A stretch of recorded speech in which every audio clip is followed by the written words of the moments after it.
first, live, local. This is Fox 12 Now.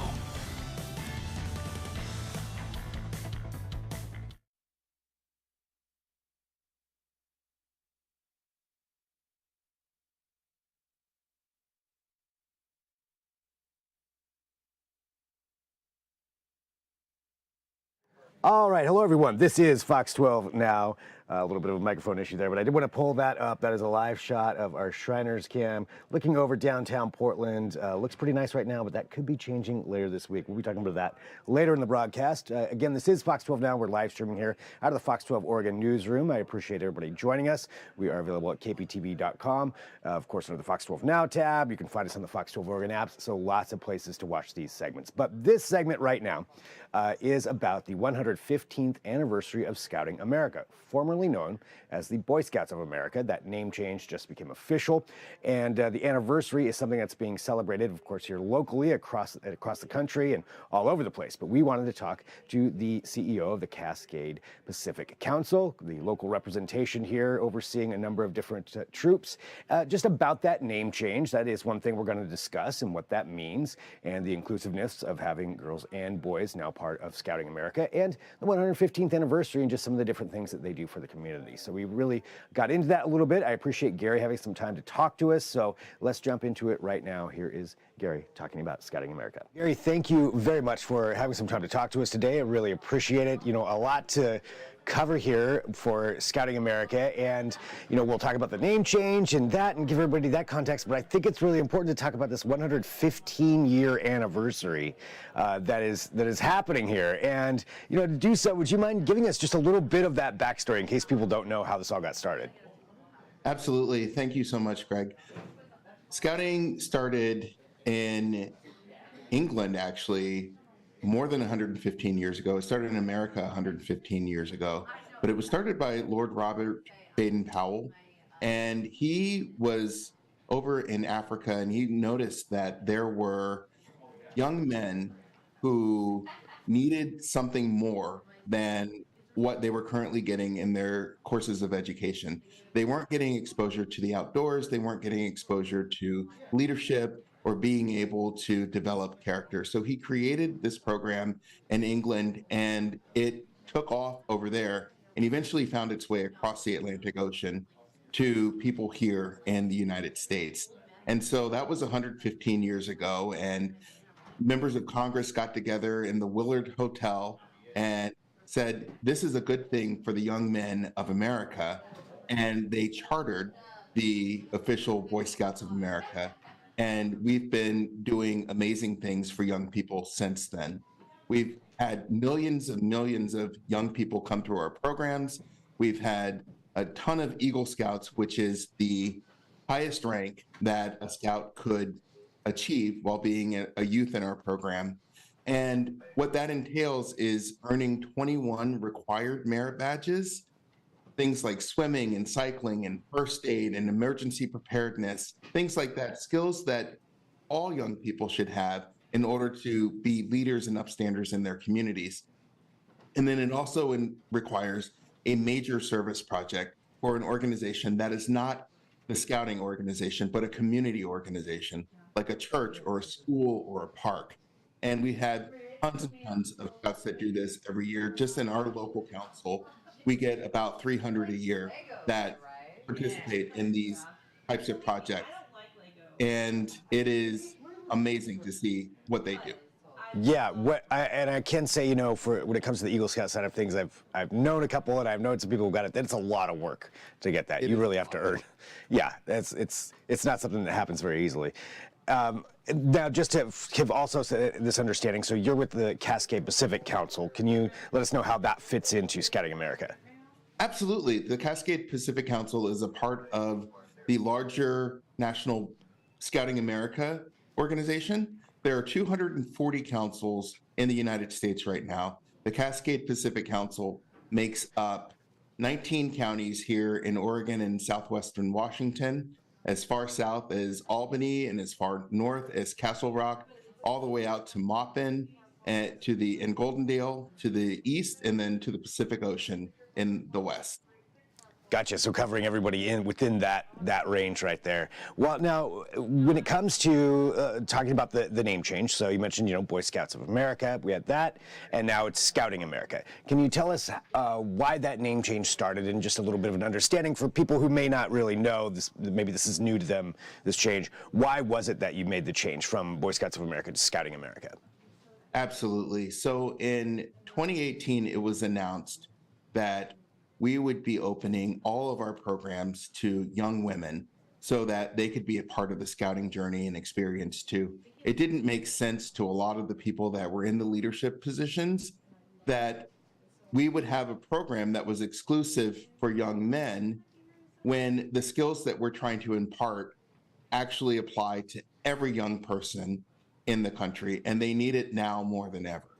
So we began on that journey, and as we started learning how to be more inclusive, the young women were saying, why does the organization have the word boy in it? When I'm not a boy, that's not who I am.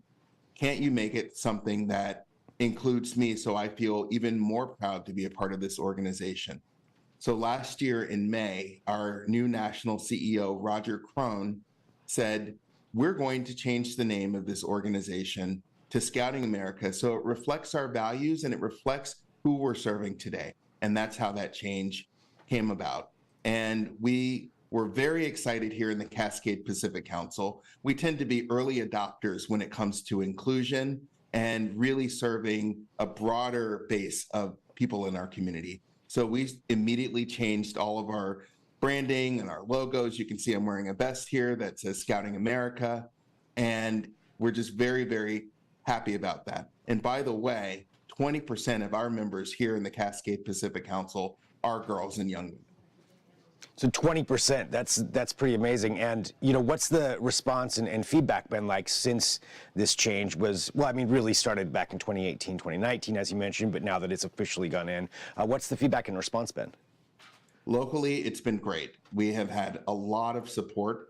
People just came out here to the grand opening of our new office on Saturday, where it's got a massive sign out front that says Scouting America, and people were very proud. They were very proud.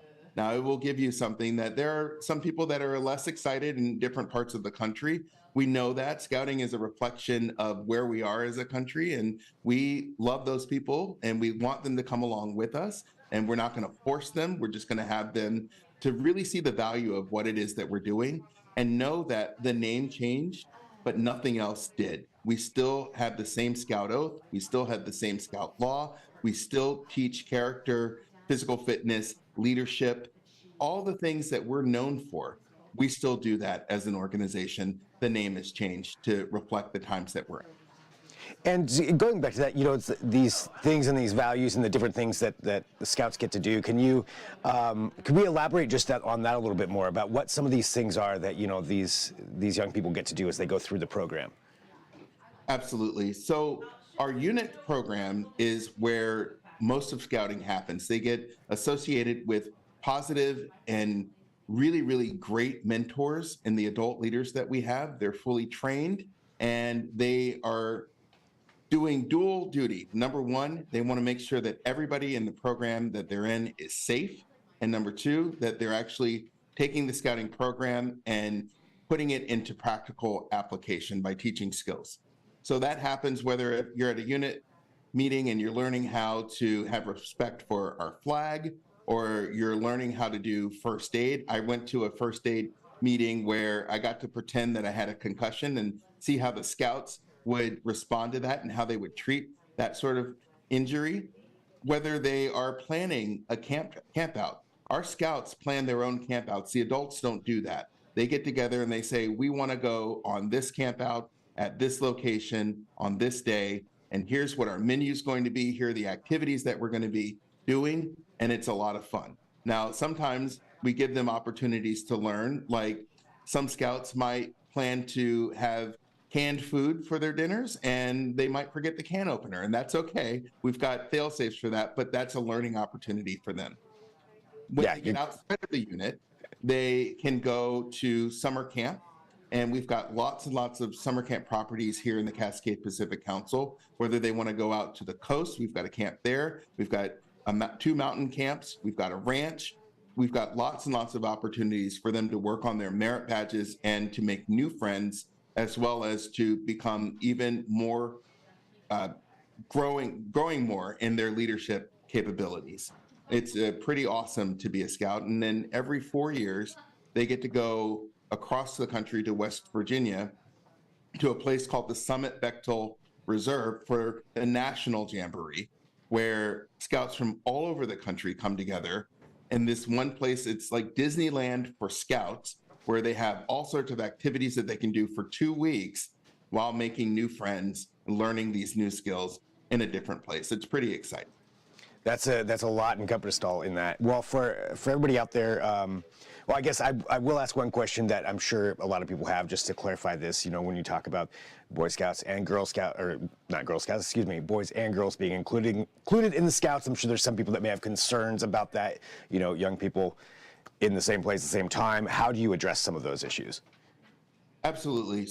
The first thing that we do is we make sure that everybody understands what the code of conduct is, that we are based on the ideals that we're going to respect people, we're going to respect their privacy, we're going to respect boundaries, and we're here to be in an opportunity to learn, to grow as young people with adult supervision. Now, I will tell you that we do have programs that are co-ed, that's called venturing and it's called exploring, where we do have young people that are 14 and older getting together and working on their own leadership and learning how to lead one another in that shared space. Our current programs, as they are set out, are single gender still. So if we're in a troop that has boys and girls, boys are leading boys, girls are leading girls, and there's a lot of adult supervision, both men and women, that are making sure that our scouts are learning what they need to learn and doing it in a safe and appropriate way. We are doing a pilot where we have a combined troop where they get together, but still we're not yet to the point of doing combined patrols, which are the smaller units.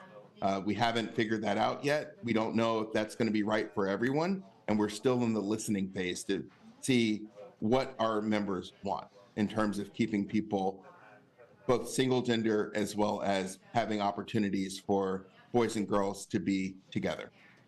In terms of camping, though, we are definitely single gender, and we still have the opportunity for young people to camp in their own tents by themselves. And we really rely on our adult supervision to make sure that everybody is doing it in a safe way. Awesome. Gary, thank you very much for clarifying some of that. And, you know, it sounds like, you know, adapting as things change and understanding, and as you mentioned, listening, it sounds like, to your membership and to the people in general. Going forward, this, you know, just to let everybody know this, what would you say is the best way for people to get involved if somebody's out there right now and they're interested, you know, whether it's a young person or a parent, to get involved with what you do? How do they go about that? Absolutely. And, you know, it's really great because I was in an event last night and someone came up to me and said, "Are you the Boy Scout man? How do I get my 5-year-old involved?" And what I say is I send them to a website called beascout.org. What that is it's sort of a place that you put in your address and it drops a pin for you. And then you can see all of the scouting units and programs that are around you. And it has information about when they meet and who to contact. And once you contact those folks, they're really, really eager to see you in scouting. So they'll be right on it to make sure that you have that opportunity to join. Fantastic. Well, Gary, I do have one last question, and just for you, you know, being the CEO here of the Cascade Pacific Council, what has being involved in Scouts meant for you personally in your life? All right, I'm going to try not to get super emotional here. I've been a Scout since I was about 7 years old, and I didn't have a group of people that I could call my group of people. And it was very hard to be a loner and to go through things like a parents divorcing, as well as just sort of figuring out who I am and trying to grow and understand how our society works. I got the opportunity to work at summer camp as a Scout And that was where I found my people. I found community there. And community for all of us is so important. And that's what scouting provides, is community for people to grow and learn and build character and become leaders with a sense of ethics and morals. And I would not have found that anywhere else, and I couldn't find that anywhere else. Scouting has absolutely changed my life. And to be a part of this organization as it continues its journey to maintaining its relevance to the people in our community has been the greatest gift that I've ever received. And I cannot possibly even begin to give it back. Okay, well, thank you very much for joining us here today and sharing that and sharing your story and letting everybody know about this in 115 years and still going, and really appreciate your time. Thank you so much. All right, again, really appreciate Gary joining us there. I know I mentioned it there at the end, but wanted to make sure that was clear. So 115 years of Scouting America. So interesting interview all around. And again, this is Fox 12 Now. We're live streaming here out of the Fox 12 Oregon newsroom, as we do every weekday, covering a wide range of topics. And speaking of which, coming up, if you are watching live, maybe it's on the apps, which we encourage you to download this Fox 12 Oregon apps. Maybe it's on the website, however it may be. Here in about 15 minutes or so at 1:30 p.m., we'll be talking to the National Weather Service about that potential for snow and ice coming up later this week. So we'll get a little more details on that. We'll find out what they know with the forecast. Again, that's coming up at 1:30. You can check out all of our segments, though, on the app, the website, and YouTube as well. We also have segments there for you to check out, and feel free to share if you do find something that you really enjoy and you want other people to see it as well. Thanks for joining us. I will talk to you soon. I'm Greg Nibbler. This is Fox 12 Now.